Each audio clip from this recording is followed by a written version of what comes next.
My name's Chris. And I'm Kristie. This is the Washing Up Podcast. It's the pre-wedding edition. It is indeed. It's the pre-wedding edition. Because, the wedding of the year is yet to happen. Yes. All these last week, that was just a warm-up. You know what's happening Saturday? Real deal. The main event, the real deal. And far more importantly, that means that we're through the last one of our celebrity chefs beforehand. Uh-huh. So our last pre-marriage celebrity Nigella has been Nigella Lawson. And, fitting, because I do love a bit of Nigella. Don't we all? I mean, we're currently recording this while they're showing the masterclass, and we're doing this for a couple of reasons. We've got the audio turned down because we don't really give a shit about what's going on there. It's a carrot cake. But we've got the images on so we can see Nigella. Yes. And more importantly, we can see George serving her. Yes, she has really just put a collar on him tonight. Yes, mistress. Yes, mistress. What would you like, mistress? She's barely doing anything. She's like, George, sift the flour. She called him Georgie at one point. Yes, Georgie. Which was really, really interesting. And also, it just seems like, and Leah pointed this out on Twitter and a couple of other people, it also seems like the challenge to the masterclass tonight is just, let's all impress Hoda. And let's prove to her that we can all do Middle Eastern cooking. Look, we can make stuff. Well, after all the deference that was showing her, it's like essentially she's the mistress of the Middle East tonight. She is the mistress of the Middle East. From here on in, she is the mistress of the Middle East. She's the goddess of the Gulf. The goddess of the Gulf, the mistress of the Middle East. And I actually think that goes back to the other night when she made the pulled cotton candy. I think that probably turned everybody's opinion in the kitchen. To wow, she's amazing. Yeah, and I liked it tonight, when they were talking about in the elimination, and basically Nigella said, no, I don't see it as intimidating, I see it as an inspiration. Yeah, well, that was funny because the guys are like, oh, I find it intimidating, and she's like, not intimidating, it's inspiring. Yes. Get over yourselves. So let's go back to... these women, they're, going to run the world soon. Who will be pink pussy hats everywhere. No! Ew, vaginas. People saying, oh, she's good. Oh, what will the world come to? So let's go back to last night, shall we? Because we've got a lot to talk about. We've almost got more to talk about from last night than tonight. Because it was almost a crossover between, what's it called? RPA. It was an RPA episode. It really was. So let's get into last night. Now, last night... Now, first of all, the first thing to notice for those playing along at home is that because it's not an episode where they're at the Masterchef kitchen, I missed out on the Vespa. Or you. And I'd like to point out, it's not like Melbourne is like bereft of Vespers. They could have found somebody to just ride past the shot. They could have, at least, put a crate of Cobram estate on the back and just... Let's not talk about that right now, because Cobram estate are about to get their money's worth in many, many, many ways. So... The pound of flesh, to be exact. They're getting their pound of flesh and then some. So, in history, and I am a historian by trade... yes, that's what you paid for. In history, there are many legendary battles. Iwo Jima. Kokoda, Normandy, Brunch Battle. Brunch Battle is probably the worst of them. Because... Sorry, I just got so in the moment there. So, I was even more to come along. She was paying so much respect to the dead that she didn't think about the living. The Brunch Battle. All of them had casualties. It was either that or I was expecting... They still have casualties. Either that or the other thing I was expecting when they talked about Brunch Battle was I was expecting Takeshi to come out. Chairman Kaga, Takeshi Kaga. I thought Chairman Kaga was about to come out. Holding a bagel. No, well, he has to, first of all, he has to be holding a capsicum. A yellow capsicum. He bites into it. He looks deeply satisfied down the camera, nods and smiles and laughs and looks like he's choking at the same time. Then this thing will rise into the middle of Kitchen Stadium and he will go, Brunch Battle! And the Iron Chef won't know what to do with this. There's not an ingredient. It's a theme. It's an idea. Time of day to eat. It's an idea. And an idea, by the way, that a lot of people tried to argue didn't exist. Lots of people try to argue that brunch doesn't really exist. It's not really a thing. Why isn't it's just a time of day to eat. It's like afternoon tea. Like, how ingrained in the culture? Does something have to be for it to... Next, he'll be saying that Brinner isn't a real thing. Oh, Brinner, or like Not as opposed to Yul Brinner. I'm more into the supfrist, which is when you've missed supper and you've gone to sleep and you woke up about 3 a.m. It's too late for a midnight snack, but too early for like breakfast. So it's a supfrist. Sorry, the Yul Brenner reference just reminded me of the last time I made a Yul Brenner reference, which was at your Yule festivities when I just kept on making King and I jokes the whole night. You're very impressed. Everybody the pagans else celebrated the life of Yul Brenner. Everybody else is talking about it, and I'm talking about celebrating the life of Yul Brenner and playing the march from King and I the whole time. So they then broke up into the two teams, and they decided that it was going to be a brunch battle. Now, Kirsten was sheriff of one team, which was yay, and we're like, yes, this is awesome and fantastic. And then I did say to you at the time, but this often means that they're up for elimination and it puts them at risk. And you went, yeah, I know, but that won't happen here. Come back to that. Okay, we can park that. And, of course, on the other side, Aldo. Yeah.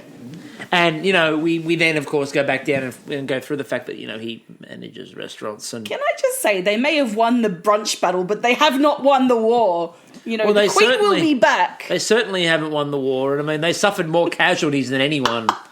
So let's get on to it. Now, first of all, I knew there was a little bit of trouble coming when I heard the words panna cotta.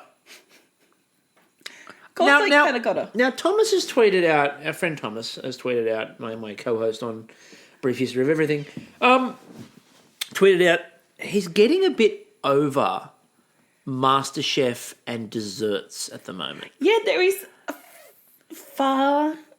but the thing is, you checked yourself before you said fuck ton.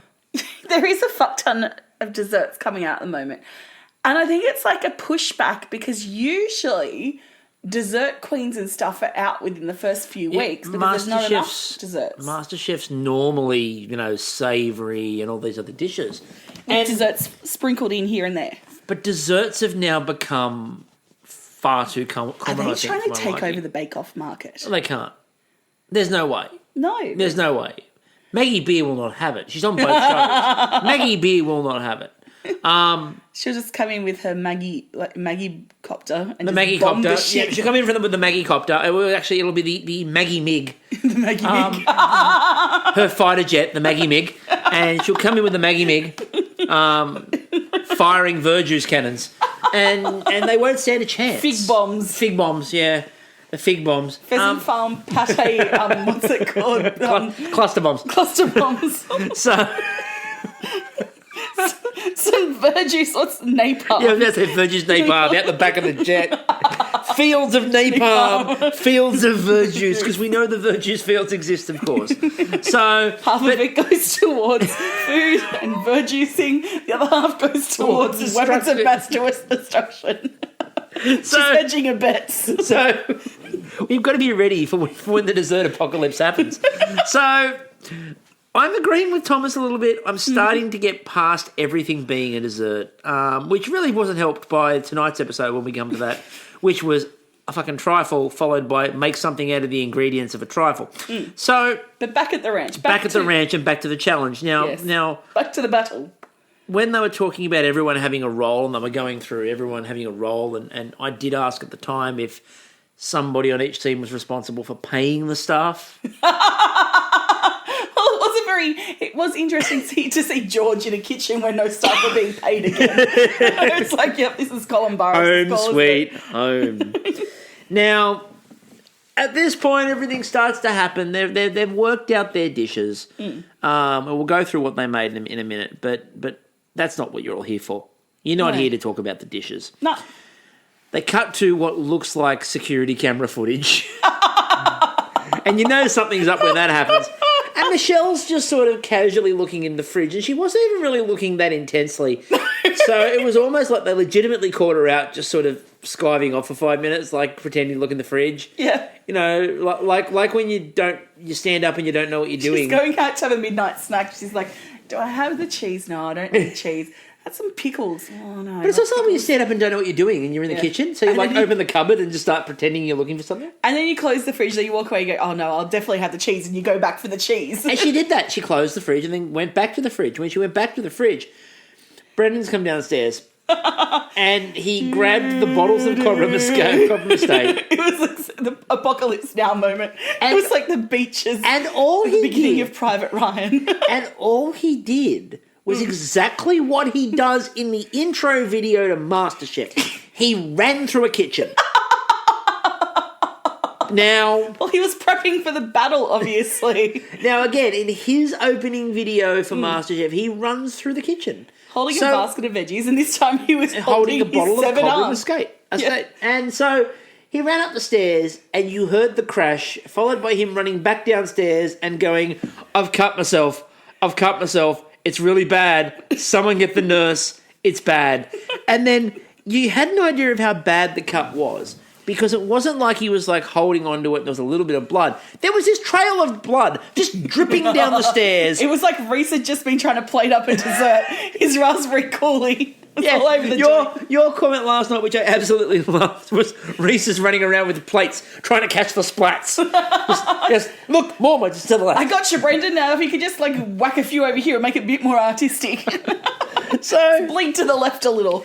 And you know it was bad because Aldo comes downstairs, turns the corner and goes, what's going, looks and goes, oh my God, and turned really pale. I did notice there were no close-ups. Like usually when someone hurts themselves in the MasterChef kitchen, there's a bit of a close-up of what's going on. Not this time. Colin Barras comes over to check him. And first of all, it's pale. It's traditional George, first of all. He doesn't look. No. You know, Brendan nearly cuts his own hand off and George comes over and goes, you right? It's like, thanks, George, for really caring. And he goes, give me a look. And he moves his hand. And Colin Barras, I've never seen him react like that before. He turned around and just shook his head and went, oh, I can't look at that. I can't see that anymore. So it must have been an absolute doozy of an injury. Now... So, Cobram Estate, hey? You know, Cobram, as Thomas said, Cobram Estate olive oils. Yeah, you know Cut why? deep. Because Cobram Estate are also doing half of the Cobram Estate is for food consumption. The other half is for weapons of mass destruction. And they accidentally got something mixed up. And he must have got one of their Cobram mines. Like their little olive oil landmines. By accident. So what you had was then the red team went down one person. Now, I'd like to send condolences to Brendan's family. And I do this because he's clearly dead. Because the way the red team carried on after that, you would have assumed he'd been killed. First of all, Nigella had the greatest reaction to him. He's so British. Where she just went up to him and went, have you had a cup of tea? Because tea fixes everything. And again, at this point, they also chose to cut back to Brendan talking about how his dream is to run a cafe. And that's not doing the greatest job in the world of selling us on your cafe owning abilities, cutting your arm off in a cafe. His is going to be like the safety cafe where everything, like all the sharp edges. You can caff if you want to. You can leave your whole arm behind. But your friends don't caff it if they don't caff all their head. No friends of mine. And sorry. You know where I'm going. Slow burn from me in my head. Penny drop. Okay, safety dance, safety calf. All right. Well done. And so we were half a step away, I thought, from the red team changing their plating options and instead plating everything with for Brendan written in like blood. Yes. They just, whip up a ketchup, in honour of his bloody sacrifice. No. Reese caught it all. Splatters. True. Quite the splatters. I'm surprised that in between someone hadn't gone down and erected a little memorial out of panna cotta or something. I'm too busy trying to serve them. And also at the same time then Gary comes in and with probably the worst timed pun ever goes, come on red team, chop. It's like too soon, Gaz. It's too soon. So Jess then almost fell into the mixers because she had the two mixers going and they were vibrating so heavily. I thought they were trying to drag her into a vortex. And I'm like, is this cafe fighting back?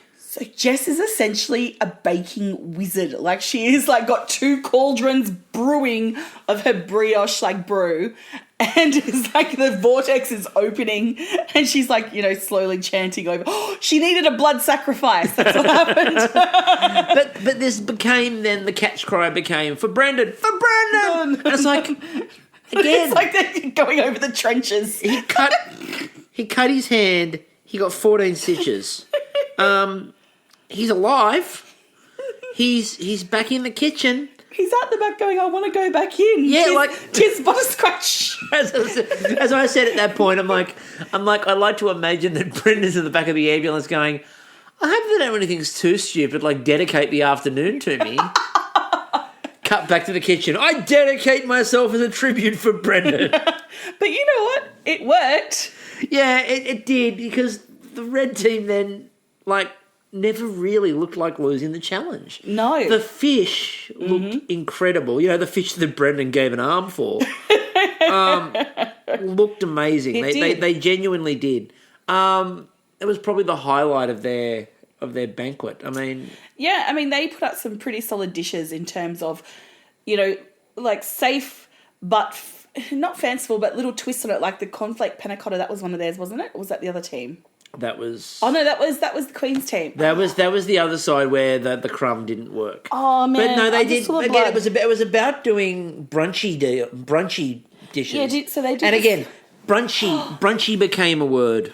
It shouldn't be. No, that's right. They did the smoked salmon on the brioche bun. The brioche bun, which was made from scratch. Because, you know, Jess is a wizard. And should be on Bake Off, because that brioche was And should be phenomenal. on Bake Off, because, again, bread week, Jess. Bread week. What else do they make? Because it's like just going out of my head, because I'm like, oh. Who cares? Brendan cut his hand off and there was fish. Yeah, and brioche. And the other side, the blue team. Now, there were a couple of things that Eggplant they tried. agadashi. The eggplant agadashi, which apparently was nice. But didn't need a soup. It didn't need a soup. And the other comment was, is this really brunch? Yeah, and I do agree that something like the eggplant agadashi with some grains underneath would have made it brunchy. And then they did the panna cotta, and the panna cotta bombed because it's one of the rare times. Crumbs, it's one of the rare times that Hoda did something and it didn't work, which was semolina. You know why? Because like bloody Jess is across the way sucking all the like vortex energy in. She's like sapping on Hoda's like, you know, like energy. So fucking up a semolina. The thing was, it really didn't matter what was plated, because they were screwed. I mean, there was no way at any point in time there was anything that was even slightly. Oh, it could be. You know, it could be red, it could be blue. You couldn't make a case for it, really. No, and like they did do the salmon on toast with the grilled asparagus, but the thing is, like, the criticism that came to Kristen before in the immunity challenge was you did something quite pedestrian. Yes. So, in her mind, when she's going into it, she goes, "Okay, we need to go above the classics. Like, we need to go beyond the classics." So I think that's fair enough and that's brave and whatever else. And I think it's a fair call in that situation, but it just didn't work. And the red team just had it. So, yeah. Khan and Michelle were split up. That's why we got to see Khan on the telly last night. You actually got to see some Khan. Yeah, obviously Michelle's the bad influence because they didn't let her have any vox I think Michelle was probably just traumatised from watching Brendan cut his hand off. Fuck! What I am impressed with though is that it looked like from tonight's episode, it looked like they've managed to Luke Skywalker his arm. It's the only explanation for it. What with the fact that he apparently died, lost an arm, was reincarnated, and somehow got an arm back. Yes.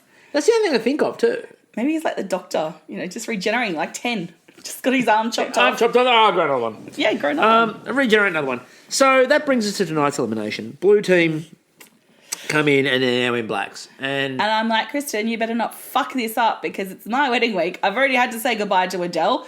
You are not allowed to go home. Yeah, and you phrased that a lot better than you did the end of Adele too, by the way. I need something nice. It's my wedding week. It's like, thanks. So we had a really difficult, like looking at the lineup and they turned up and I'm like, I can't lose Kristie, can't lose Hoda. Can't lose Khan. Can't lose Khan. That'd be, and it's like, I don't really want to lose anyone at the moment. No, I quite like everyone. And then they did a couple of things that they don't normally do. So we started with a profile. And it was Lisa's profile, wasn't it was Lisa. We started with Lisa, and I'm like, oh, that doesn't bode that's well. foreboding. And then she won the fucking challenge. Yeah, editors are like, fuck you. You thought you had me picked, didn't you? Well, bully for you. I'm turning it up. I'm switching things up. So can't catch me. I'm the editor man. So what the challenge was you had to pick all of the ingredients for Nigella's dish, and they referred to Nigella's dish as a decadent trifle. Now, you're going, fuck yeah. I'm going, that's not a trifle. Oh, okay. Why? Why was that not a trifle, Buchanan? Why is that not a trifle? If you have not watched the last series of Great Australian Bake Off, if you have not been looking at our timeline, and let's face it, if you're listening to this episode, you've been looking at our Twitter timeline. Okay, that's not a trifle. If you have not seen the genius that was Chris from last series of Great Australian Bake Off and his fucking tower trifle, which is bigger than most people. Like, there were people who weren't in the Bake Off kitchen that I were happy had gone home by this point because they would have been dwarfed by the trifle. You could fit a medium-sized dog in the trifle. Easily. And covered it over. The number of layers is ridiculous, and it also led to a great GIF. I did say the greatest before, and Leah got on me because it didn't win the Virgie Award for Best GIF, and I know, Leah, you're upset. But you were responsible for most of the gifts, so... You were. It's not like you didn't win. No, she didn't. Oh, no, she didn't. It was the only gift that she didn't do was the one that didn't win. Sorry, Leah. Anyway, but Leah did the gift for the... love you, look. I know, we love you. Leah did all the gifts, and the gift of the year for me, outside of the one that obviously won the Virgie, and go back and listen to the Virgie's great award ceremony, Dapto's Night of Nights, and was Mel and Claire from Bake Off, the two hosts, using jumbo spoons to tunnel their way into Chris's trifle. 2 hosts, 1 spoon. 2 hosts, 1 spoon. So that remains... The greatest trifle. The greatest trifle. And when they're saying decadent, I'm like, nah, not really. But that said... Chris has had girth. Okay, He'd be happy for me to say he had length and girth. Okay, it wasn't the greatest trifle ever, but it was still a fucking... But it was a Nigella trifle. It was Nigella trifle, and like my whole dream, like if you want to make me happy, just plonk a trifle down in front of me with a spoon. That will make me happy. Perfect. I'll cancel the wedding and I'll get you a trifle. So... No, there's a trifle coming. Okay, this is hilarious. Okay, so friends of ours, their daughter won some jelly bean contest at something, and it's like this massive glass container. So when she found out it was bring something to a wedding, she took it as every individual has to bring something. So she's decided to make a trifle in this thing. Good. And I'm like, did they watch Bake Off? Like, this is so in theme. And they had no fucking idea that this had occurred on Bake Off. And we're just happily planning to make this like mega trifle. I'm like, well, we shall see if it's actually mega. But it's a nice homage, I think. Nice homage. So we became a bit worried then because they did all the taste testing. So what you had to do, and I like these ones where you've got to pick the ingredients. Yeah. But you had to pick the ingredients inside the trifle. Now, the inside the trifle ingredients include a couple of things that were... Obvious. A couple that were obvious, and a couple of things you wouldn't have expected. Tonka beans. Tonka beans. Which are produced by Tonka trucks, I believe. Oh, they're dumped out of the back of Tonka trucks. It's what Tonka trucks are there for. Now, again, if you watch Bake Off Australia, you've seen Tonka beans. And you know that they're illegal in most outside... Including the UK. I think they're illegal in the UK, which... It's hilarious that Nigella's like... Why Nigella's using them is like... I'm in Australia, I can use Tonka beans. Well, they may have changed that, but they are illegal in many places. They're used as a vanilla bean substitute from time to time. South American nature, those sorts of things. But, like, nobody really had a clue what the hell the Tonka beans were. But you had that, and also, like, saffron was in there, and you couldn't have picked the saffron that was in there. Now, you had to sample it... Well, Samira did. She's like, Samira did. Bitch, that's saffron. Now, the 18 So 18 was the most ingredients. There were 26 ingredients in there. 18 of those ingredients was the highest, and that was Lisa, at which point everyone went, oh, shit, you've broken it. Okay. And then you had 17, and that was... Reese, was it? No, it was... Kristen. No, she got less than that, but... So anyway... But Reese was safe. Kristen was safe. Who else was safe? Claire. Claire was safe. Redhead. Yes, she was, but she didn't get the 17, but she was safe too. Yeah. So anyway, what we ended up with was a 5 of Hoda, which terrified the hell out of me. I'm like, bitch, please no. I'm like, no. Kristen's safe, but now, Hoda, you can't do this to us. I'm not prepared. I'm not mentally prepared. You had Khan. And that worried me a little bit. Janine, that was worrying a little bit too. I was thinking, they're going, I don't really know if Janine's going to... Particularly like at the beginning, Khan's like, I just don't do desserts. Well, Khan was like, they're not really my thing. Tim, on the other hand... was like, I'm going to make a bomb Alaska. Out and out said, first of all, I don't do desserts. Then starts talking about the fact that he's going to come up with a bomb Alaska. Now, if you watch Bake Off... If you've ever seen the Great British Bake Off and a Bomb Alaska, what you would know is you do not, under any circumstances, unless you have to make a Bomb Alaska, make a Bomb Alaska. Right? It never goes well. It's kind of like making, say, risotto. Yeah. It's the risotto of desserts. It kind of is. And I say that because that's like pinchy. You made some risotto. So you had this sort of weird thing of he's going to make a bomb Alaska, and everyone who's like experienced at making desserts is going, no, whoa. don't. And all of us who aren't but have watched enough shows to know have gone, why? Maybe he's just had enough. He's like, I've got the exposure I need. I'm outies. It was an unusual call. Like, I mean, you would have thought that you'd, try to do something a lot simpler. If you don't make desserts, maybe... I mean, the other thing I wanted to see was I just wanted someone to try to make, savoury. I mean, Khan did go for the... he's like, okay, I can't do it. All right, what can I do? I can make a really nice pistachio ice cream. And then Gary and Nigella came over and said, well, there's pistachio ice creams and then there's good pistachio ice cream. So he's like, okay, what can I add to this? And he started experimenting. So well. And then Samira was the other one in the challenge. That we're all a bit... And I was like, she's been sort of wobbled a little bit before. Oh, no, I really hope she doesn't go anywhere. So, Khan's pistachio ice cream. Yeah. Now, I was looking at that. Yes. And Khan even said it. He goes, I've got to do more. So he makes a honey biscuit. Well, he forgot the honey biscuit is what he did. So then he decides to do something else with it, and the only thing I can sort of say that Khan did was it looked like he put a fruit roll-up on top of it. He really did. He just popped down, grabbed some Uncle Toby's. A rainbow is a roll-up, you must believe it's true. Because a roll-up is a roll-up. A roll-up is a rainbow, flat out for me and you. Oh, I don't know. Oh, yes. Care them, you can share them, you can roll them all to bits, throw them in a ball, or give them to the kids. I don't know. I don't know the rest of the roll-ups. You didn't get the shits. Yeah, that'll be it.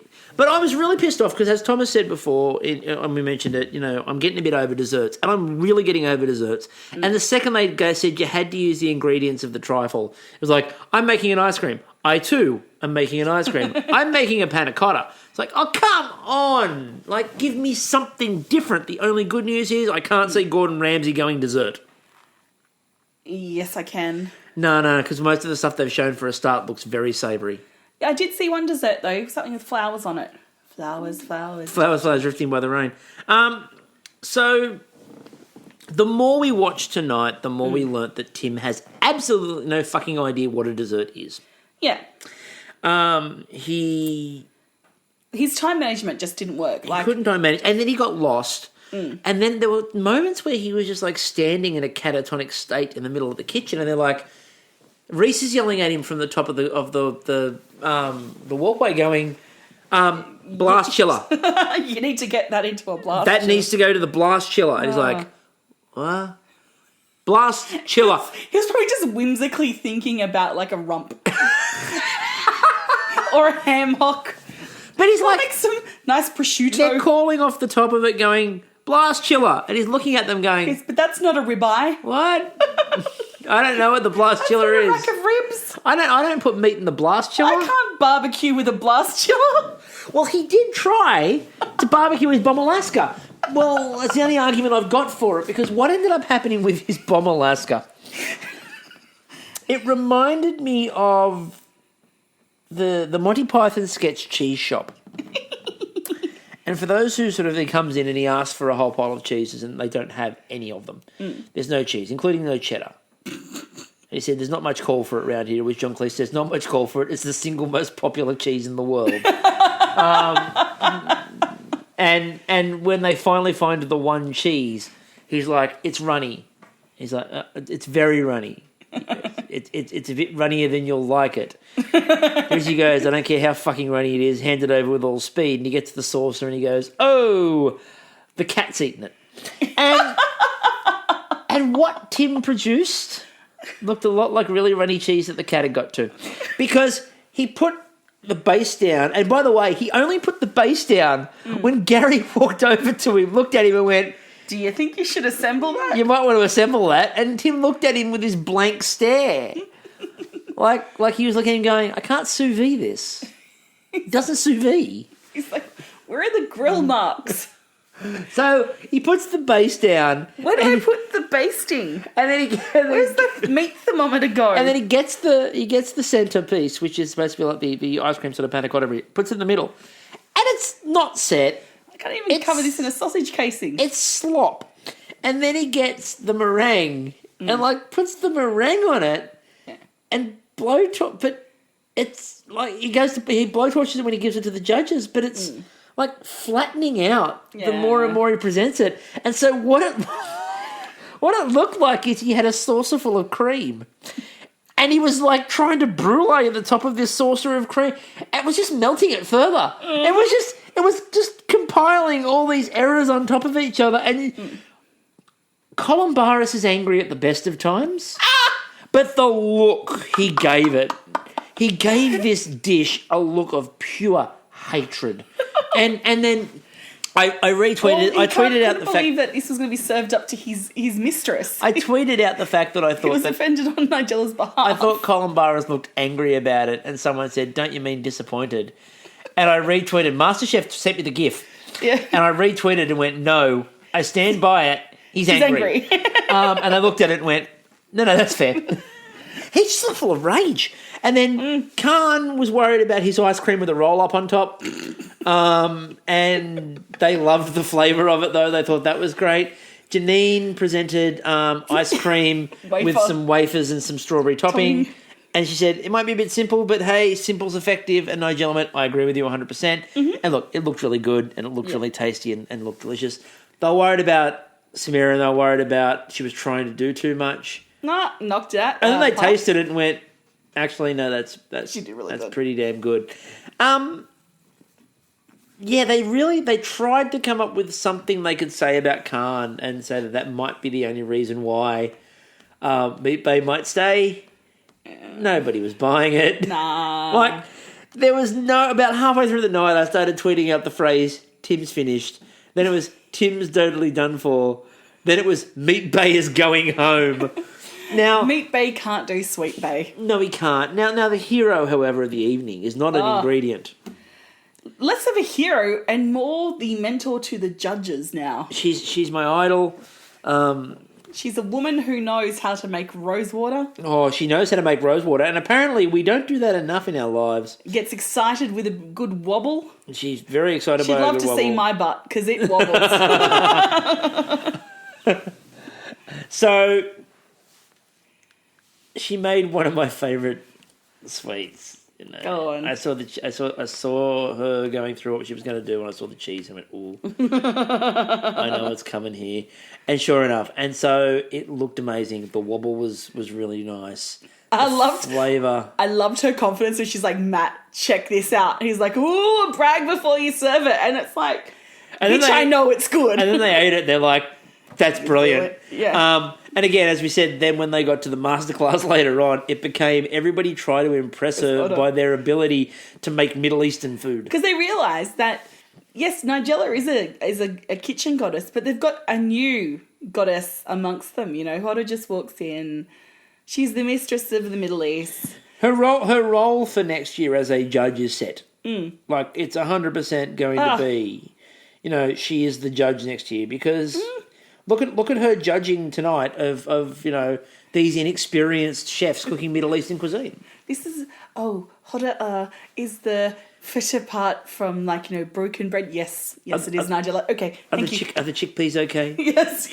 Are the chickpeas good? And my favourite moment where after they got her up to taste the first dish that Nigella made, when Nigella turned around and went, yeah, have you ever made this? And she goes, I make it all the time. And Nigella went, yeah, but she makes her own bread. Exactly. And rather than argue, Hoda just went, Yeah, I do. I do. And then George tried to add on to that by going, she probably makes her own pomegranates. I think that's cheap, George. And Hoda's like, got those out the back. Now, again, there are lessons for people to learn out of the last two nights, and I think they're very important lessons to learn. One, don't ever make a bomb Alaska. Two, Cobram kills. And running around with Cobram Estate is not a smart move. Cobram kills. Forget speed. It's Cobram Estate. They're going to do a You know what I'm amazed fundraiser with? for all the victims of Cobram. You know what I'm amazed by? I'm amazed that Matt is alive. I mean, he advertises the damn stuff. You know what? Meghan Markle is going to come out and be the new Lady Diana instead of doing What was she doing? landmines. What was she doing? She's going to raise awareness about That salad dressing with Cobram Estate olive oil. Cobram Estate based. Victims of Cobram. VOC. Victims of Cobram. See her walking around with like a bulletproof vest. Brandon Pang, arm in a sling. 3 years later, he's healed. Doesn't matter. He's got his arm in a sling, talking to crowds about, I was like you once. I didn't take the risks of Cobram seriously. Now, Don't run through kitchens with Cobram. Now, I'm a VOC, victim of Cobram. And I wonder if, like, because then they had him at the masterclass there too, so he's watching the masterclass and she's cooking with Cobram. And I'm wondering if he's flashing back. They just do this like close up of Brendan, whose like eyes are wide and distant. It's like a Nan flashback. PTSD coming in. I can hear the choppers. It's his Vietnam. I can smell the olive oil. I can hear Michelle opening the fridge. I can hear George yelling, 30 seconds left. And Alda going, another panna cotta, another panna cotta. And worst of all, Nigella never got me the tea. And then Gary, chop, chop, Brendan. Chop, chop. So, on that note, I think it's time we leave this for now. Because it's such a highlight to leave on. It really sets the tone for the next few days. Victims of Cobram. Give generously, please. You know, every 5 minutes, somebody suffers at the hands of olive oil. Watch out for those extra virgins. It's the extra virgins that do it. So, with that, we will be back on Sunday night. Yeah, hitched and everything. Yeah, so we're going to plan. We're not bailing on you all. No. We're not bailing on you all. We're not going to have an extra night off. There are no nights off. No, we're dedicated. We're as married to the podcast as we will be to each other. Exactly. So there will also be a new Gordon Ramsay game card. I can't guarantee it'll be out for Sunday night because, again, the next couple of days are a bit busy. But I can guarantee you that by Monday there will be a new Gordon game card, most of it probably with swearing. My hope is that the team challenge is like a hotel hell. No, well, I know what the elimination challenge is because I've previewed it. Follow. And I love the fact it's a follow Gordon. Yes, that's brilliant. But I still want the hotel. You want a hotel nightmare. Nightmare, that's right. You want to, They go into like. Well, they've already shown him throwing stuff around the kitchen and yelling at people. So, look, you don't hire Gordon Ramsay to be a calming influence. Ooh, Brendan, your arm's sore, is it? Well, if you don't hurry the fuck up, chap, I'm going to be coming back with a whole barrel of Cobram. What will you do then? What will you do, Brendan? Hurry up. Victims of Cobram, please give generously. And up until then, I'm still Chris. And I'm still Kristie. And we will catch you all on Sunday. Ciao.